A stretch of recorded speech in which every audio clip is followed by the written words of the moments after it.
Mike Epps, sat down with the Breakfast Club. Shout out to that program. And he was asked about Kevin Hart, and it was crazy. So Sandman, I know Sandman has the audio loaded up, so I guess we'll play the audio, and then give our 1-2, what Mike Epps said about Kevin Hart. Let's do it. Boy, that's a little shotgun right there. I used to drink heavily back then. You did, I can smell it in the studio. Now, Mike, you got a lot going on. We're gonna get to all of that, but let's just get to this shit. Let's get this out the way. What is the issue with Kevin Hart? Or is there an issue? This is the thing about that whole situation. This is a lifetime achievement for all of us.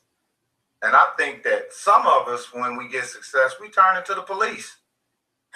Explain. What you mean police? It's just, you turn into the police where, where you have a platform where you can speak on things. Everybody loves a winner, and that's the thing about when you win and you don't know who is really on your side. They just riding for it because you winning. And if you have the platform over everybody else, it's easy for you to make everything look the way you want it to look. And we all are, look, they just took down the father of America. They took down the father of America. They took down Mr. Perfect. But he was sexually assaulting women, though. He was. They said he was or whatever, but the reality of it is that, hey, they can get any of us, man. So I think that's a great time to stop because interviews about almost a little under an hour, and he goes right, talks about Kev, addresses Kev throughout it, never addresses him by name, but it's obvious who he's talking about. Never disrespects, just give his honest opinion. It's a real good interview.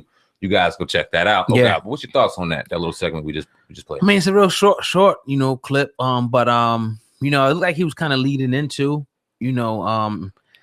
it doesn't really matter who it is. He didn't really want to come out and just pretty much say, and I guess, the part he was talking about Kevin Hart, in my opinion, it's just my opinion, is like Kevin Hart's not using his platform, I guess, as he wants him to use his platform to speak out about different things that's going on. And then we see with Bill Cosby, and it is what it is. He admitted to doing what he did. We all know, we know the evidence in the case, but it's just like, it's been people that have, notoriously, the argument that people make is you see, Caucasian people out there, who have did a lot of these acts, or been accused of doing this and had even evidence and nothing happens to them, but Bill Cosby, is being made an example of. And he mentioned the reference, the father of America, especially in the Black community. He meant a lot to us growing up watching the Cosby Show and kind of just seeing more so that positive family structure, because as we say all the time, it seemed like, as we evolve more,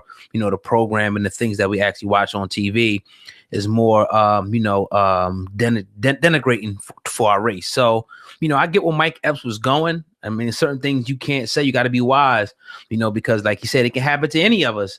So no matter how crystal clear or clean you are, when you have a platform in the media, you can make a mere allegation, as we know, and destroy somebody's life, who ironically the president just made a statement similar to that says a mere allegation, might not even be true, but it can destroy somebody's life and image in the media. So I get where Mike is going with that. Definitely. Do you think that Kevin Hart's a sellout? No, I wouldn't say that Kevin Hart's. I don't think there's any evidence, that would suggest that Kevin Hart, is a sellout. And me personally, like you say, a lot of people say he may have got watered down. I didn't really follow him too heavy. You can probably answer that better than me as far as, did his jokes kind of watered down and kind of, I see a lot of people in the comment section saying that he is more like the white man's comedian, and saying he kind of watered down his jokes, to appease, the white demographic. I see a lot of that. I put it to you like this, because it's the Black dollar.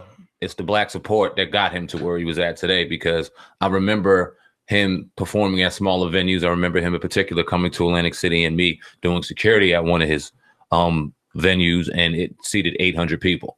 Not big. Now you see him selling out to Lincoln. Lincoln Financial Field, thousands of seats, stadiums all across the world. So you see where the evolution was. I'm thinking this was back in probably 2012. No, not 2012. My bad. Probably like 2011. 20, probably around 2011. So 7 years ago. And we see where he's at today. I'm going to say that it's kind of interesting with Kevin, because he's almost throughout his comedy journey, he's always kind of used what he's going through at the moment as a reflection. And the struggle, we could understand. It was funny to us. Him going through the dad situation with his pops, everyone, we love that shit. It was all over the world. Oh, you gonna learn today? Yeah, we all said that shit. It was funny as hell. Right. So he went through this evolution, and now the more and more and the bigger he got, we really don't understand him no more. So at a certain level, we don't get the joke. And yeah, maybe he may appease a little more to the white ear because I don't know. Or maybe he did it. You think he watered down? You think he watered down, himself, because he knew that if he said stuff that may even be true, that he would get the same type of treatment, as a Bill Cosby or anybody. He'd be destroyed in the media, if he really spoke his mind the way he feels. I think the interesting aspect to that, rather than me answer that question, because it's just my mere opinion and I don't know, these conversations happen throughout pop culture and throughout hip hop culture, and he does many media tours. So what I find interesting is that the Breakfast Club and the other venues that kind of have that ability to have a Kevin Hart sit down in front of them, why they don't ask that question. Because what I'm going to say is he never really has an opportunity to address that. We see him talk about, well, this is what you wanted. We have blacks in front doing this. We have this doing that. Yeah, absolutely, Kev. But why do you seem to do this? And why does it seem like you do that? And he seems like an open and honest kind of guy, but he's never been pressed to answer that question. Let me play a clip real quick from Kevin Hart, and I'm going to get your opinion on what, Kevin Hart says here. Because it kind of seems like to me that he's kind of, like just answering this like, yo, like this is what I'm doing out, in the world. So I'm going to get your opinion on this clip real quick. Wow. Your boy is on cloud 9. Why? Marathon number 2 complete, man. I'm blown away. I didn't get the time I wanted. I finished in a 4:13, but the weather was on my ass. It rained for the first 16 miles, but it didn't stop me. I ran 21 miles straight, broke down at mile 22. Felt like somebody was on the roof with a little thing called a cramp gun. Shot me in my ass, calf, and hamstring. Feet froze up. Saw 2 older women shit on themselves. True story. One of them just came down the back of a leg. The other stopped in the grass and moved her shorts. That fucked me up. But I made it. I made it through. Greenville, South Carolina. I'm here. Irresponsible tour. The show is going to go on. Why? Because I'm different. I'm a different breed. I'm a machine. Damn it, get like me. Get motivated. Get inspired. Be great. I ran with a purpose today. I'm about to send more kids to college. I'm going to double up on what I did. I love you. What do you think about that? At the end of that, I mean, you heard a little bit of, like, yo, I'm tired of people. This is just I see it in his eyes, man. I feel where he's coming from. Like, yo, I'm doing shit out here. I don't give a fuck what y'all say. Yeah. I'm sending kids to college. I'm doing this. I'm giving back. Don't believe the hype when people are lying, saying that, I'm not doing this and I sold out and I did this. Now, another thing I want you to address too was the Netflix situation where he said that Cat Williams lied about the Netflix numbers. But, first things first. Okay, so first off, I will always say this. I like Kevin Hart. I watched him throughout his journey. I'm going to respect that man because I watched him go from nothing to where he's at now. I watched his journey. I watched his grind. I watched him with his squad, always remain humble and always remain loyal to them. I'm not going to knock him for that. No doubt, if his jokes get watered down, I'm allowed to say his jokes got watered down. It is what it is. I've been a fan. I'm allowed to say that. So, and anybody else is. Say whatever you want about his comedy. You start coming at his character, start coming at this kind of stuff. It's real interesting because, like you said, anything in the media can get painted, and the media is social media. The media is YouTube. That's every kind of media. It's not just what you see on TV anymore. So if someone wants to start based on social media, start hating or doing this and kind of steer a narrative, and that narrative decides because it's negative and it's popular, wants to get ran with, it may not be on your big stages, your main platforms and stuff like that. But we all hear and see the stuff that goes on, let's say on the underground of social media. Right. We all hear the whispers and stuff. So I'm just trying to say that narratives can be created. And it could have been a narrative created that Kevin Hart shits on people, never does this, never does that. I've personally had interaction with this brother early on. And I could say he's an extremely humble guy, extremely nice, extremely genuine when it comes to his fans and the people around him. You know what I mean? So I can't knock a brother for that. I really believe when he says, I gave this to the people. I'll put these kids through crowds. I believe that. He didn't tip me that night, but he told me why he didn't tip me. He said he got drunk and lost it at the table. It was funny as hell, but it is what it is. He's genuine. Right. I do believe that he's the kind of guy that would give. Mm-hmm.